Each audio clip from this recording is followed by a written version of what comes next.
Nous vivons une situation très difficile au Mali. Depuis 2012 jusqu'à nos jours, nous sommes dans des crises sécuritaires, des crises multidimensionnelles, sociopolitiques, etc., qui ont beaucoup impacté le statut de la femme particulièrement, compte tenu des différents préjudices qui sont causés sur les femmes et les filles au Mali. Au-delà de toutes ces situations difficiles, le Mali, depuis le 9 janvier, est sous embargo, avec des sanctions insoutenables pour les femmes, pour les populations particulièrement civiles.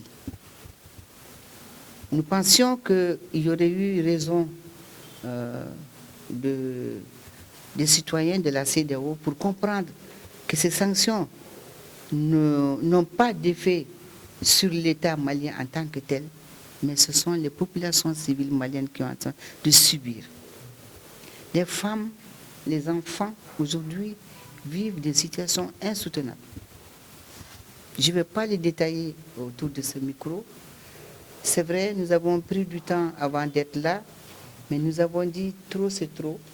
Il est grand temps que les voix s'associent et qu'ensemble, nous, femmes, nous puissions mettre en place une chaîne de solidarité. L'objet de notre mission, c'est donc venir voir son Excellence, Monsieur le Président de la République du Sénégal, mais en même temps président en exercice de l'Union africaine, pour lui demander, au nom de la paix, au nom de l'humanité, de l'humanisme, au nom des droits des femmes et des enfants que nous prônons tous les jours et à tout moment, demander à ce qu'on aide notre pays à sortir de cette situation difficile. Difficile, mais aujourd'hui insupportable. Les femmes souffrent beaucoup. Beaucoup d'hommes et de femmes ont perdu leurs emplois. Diago le disait tout à l'heure, le corridor qui est là, les femmes vivent de ces corridors. Les femmes, beaucoup de femmes sont dans le secteur informel. Elles faisaient le petit commerce entre Dakar et Bamako. Elles faisaient le petit commerce entre Abidjan et Bamako. Elles faisaient le petit commerce entre Lomé, etc., etc. Aujourd'hui, des familles croulent sous le poids de la faim et de la soif. Nous sommes venus dire au peuple sénégalais de nous accompagner. Il est grand temps que cette situation s'arrête. Il est grand temps de mettre fin à ces sanctions qui ont des impacts négatifs sur le statut de la femme et de l'enfant. Je pense qu'il faut accompagner le Mali. Le Mali qui vit chaque jour, chaque matin, nous avons un minimum de 100 à 200 morts. Vous êtes dans les réseaux sociaux et vous suivez très bien. Qui sont en train de mourir? C'est les femmes et les enfants qui sont dans les villages, qui sont en paix, qui sont en train de chercher à manger, qui sont en train de cultiver leurs champs, qui sont aujourd'hui tués de façon impunie et de façon cruelle. À quoi bon un pays déjà à genoux qu'on veut enterrer? Aujourd'hui, est né au Mali ce qu'on appelle le nationalisme. Je pense qu'il est grand temps que les Africains comprennent que ce pays-là, ce continent-là, nous devons le développer davantage et nous départir de tout ce qui peut nous diviser. Les sanctions ne règlent pas le problème du Mali. On peut continuer. Des gens vont mourir encore. Des gens vont vivre dans la plus grande indignité. Mais on ne pourra jamais enlever ce patriotisme qui nous anime aujourd'hui. Nous allons sauver notre pays, nous allons le protéger contre vents et marées. Les femmes sont debout et nous sommes ensemble. Nous sommes venus chercher la solidarité des femmes sénégalaises. Nous sommes aujourd'hui dans beaucoup de pays africains, de la CEDEAO, aujourd'hui au même moment où je vous parle, pour demander le soutien des populations civiles qui payent le plus lourd tribut dans cette crise multidimensionnelle au Mali. On le souhaite de tout cœur, parce que nous avons annoncé à toutes les femmes du Mali que nous venons voir le président de la République. Donc je pense que c'est une question d'honneur, mais c'est une question aussi de respect et d'humanisme pour les femmes du Mali. Et dans les médias et à quelles sont les solutions préconisables pour qu'on puisse sortir de cette situation? Au Mali? Oui. Bon, vous savez, les médias, il y a énormément de problèmes aujourd'hui parce qu'il y a un problème, je ne sais pas si c'est ici au Sénégal, il y a un problème de manque de professionnalisme. C'est-à-dire quoi?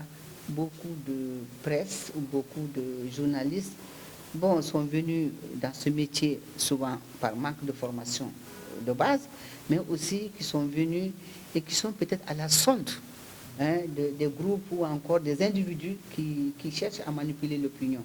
Je pense qu'on a besoin de travailler davantage par rapport à la responsabilisation, mais aussi à la sécurisation des populations. Parce que vous savez, les médias, c'est un troisième pouvoir, c'est un quatrième pouvoir.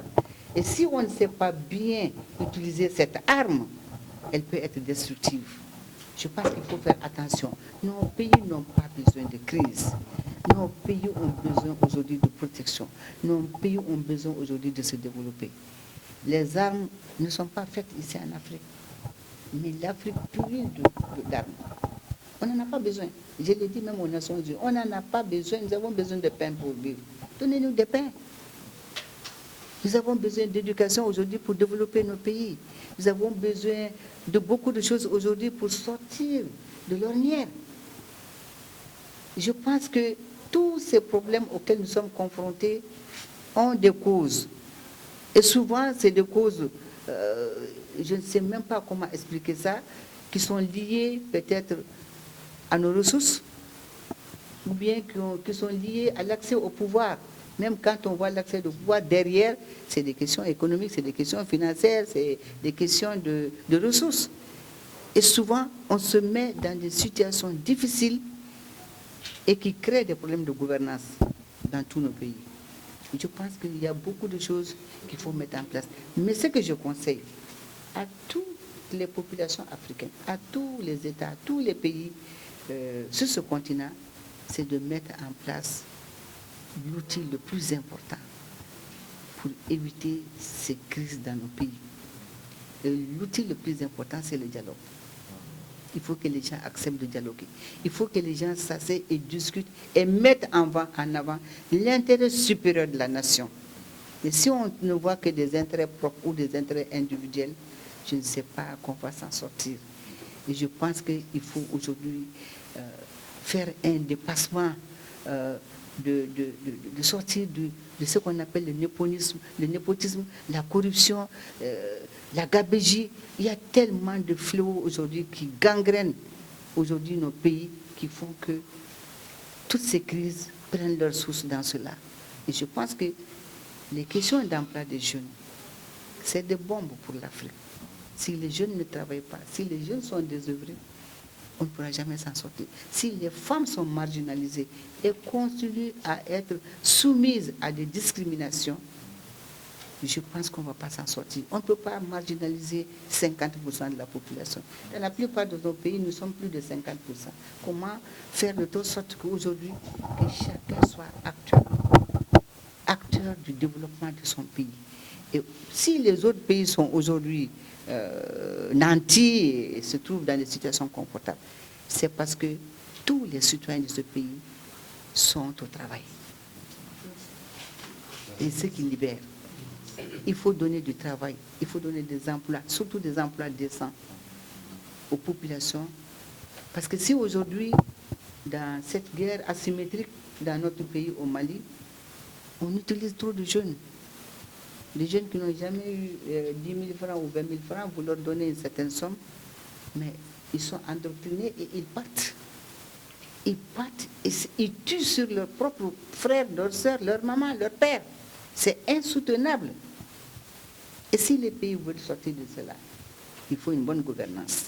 Et je pense qu'aujourd'hui, il faut qu'on se réveille. Le monde se réveille. L'ordre mondial est en train de changer.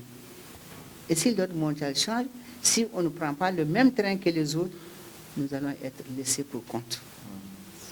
Et je pense que c'est inacceptable.